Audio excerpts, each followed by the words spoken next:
These are my notebooks. I'm going to show you one of.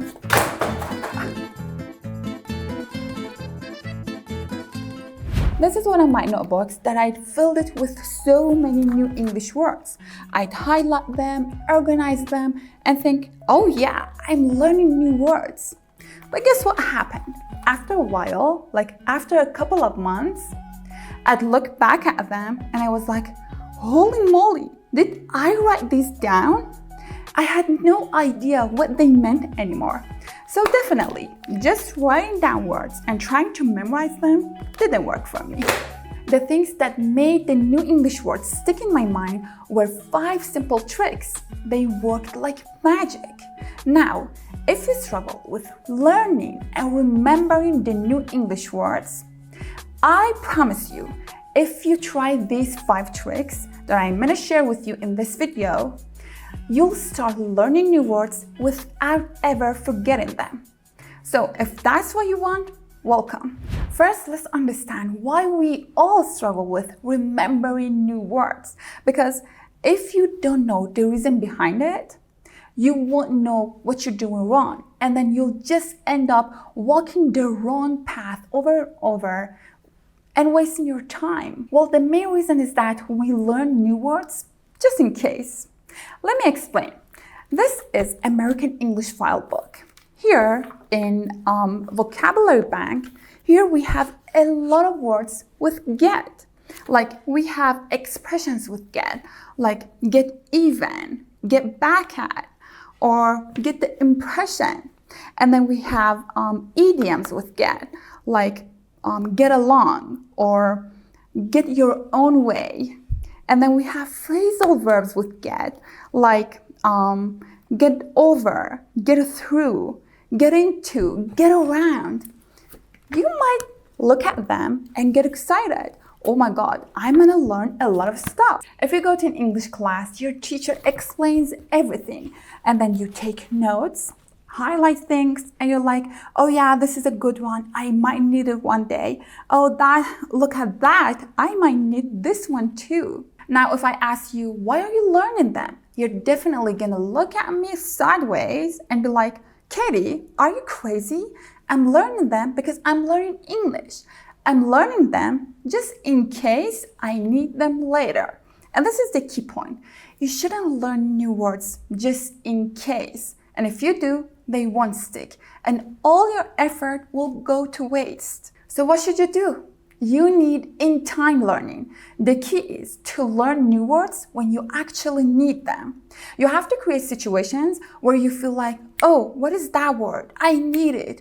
I don't know it.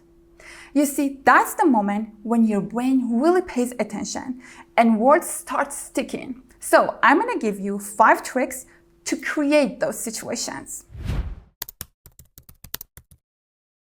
Watch a short video and learn new words in advance before you're gonna do something. For example, if you're about to make your own coffee, watch a quick video on how to make coffee. Let me show you how you make iced coffee using the Nescafe Classico instant coffee. You take 1 tablespoon of instant coffee and mix it with half a cup of water. It doesn't even need to be hot. Once you stir it, it actually just completely melts away, and you can add your ice. Once you have your ice added, you can add a creamer of your choice, and you can make it as creamy as you want. I like to top it off with oat milk, and adding cinnamon at this point would be good too. I highly recommend this. I make it every afternoon. When you watch a video on how to make coffee, you get exposed to some new words related to making coffee, to something that you're doing every day. Learn them, and then while you're actually making your own coffee, narrate in your head what you're doing using those words. I'm taking 1 tablespoon of coffee. Now I'm mixing some hot water with it and stirring to melt it away. Now I'm gonna add milk to it. I want to add a lot of milk. I want to make it as creamy as I want. Now I'm topping it off with something delicious. My second trick was that I'd find a video on topics that I love. Personally, I love topics related to health. So let's say I'm watching this video from TED, what happens if you don't sleep? In 1965, 17-year-old high school student Randy Garner stayed awake for 264 hours. That's 11 days to see how he'd cope without sleep. On the second day, his eyes stopped focusing. Next, he lost the ability to identify objects by touch.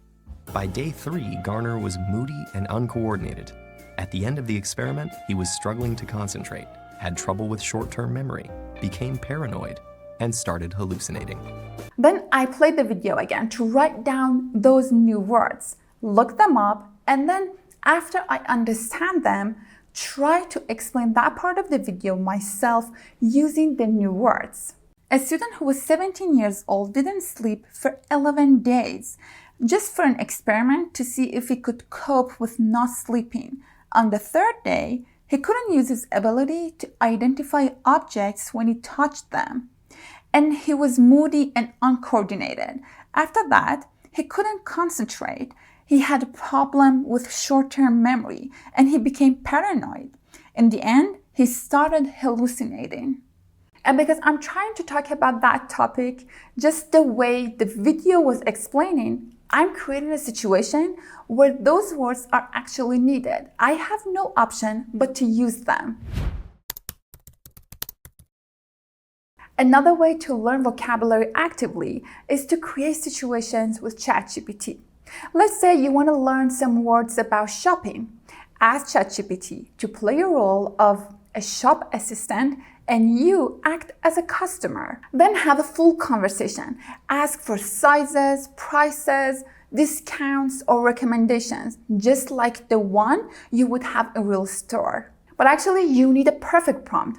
I'll leave the full prompt for you for any situations, not just for shopping, in the description box. Now, the best part is that you can pause the conversation, look up the words that you don't know, learn them, and then go back to your conversation using those words in your reply.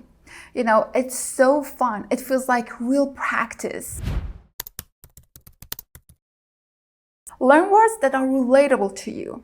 You see, our brain loves connection. Our brain remembers faster when words are connected to our hobbies or daily conversations or our work. For example, don't memorize every personality adjective that is out there. This way, you'll forget most of them. Instead, try to learn those words that describe you.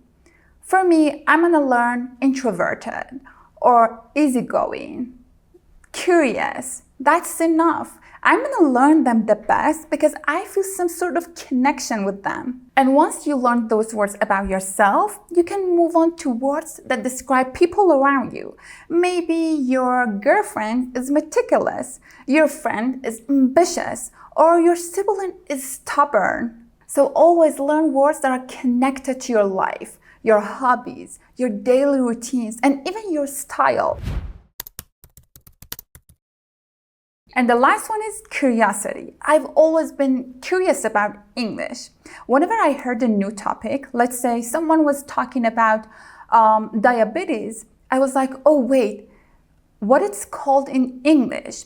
How should I say it? How it's pronounced in English? So I go back and look it up and then I learn it. Now it's in my vocabulary. So always be curious. Curiosity really works. Whenever you're speaking and you find yourself using regular word, be like, what's the English word for this? That curiosity creates a mental hook. Your brain says, that's interesting. I'm gonna learn it. I need to remember it.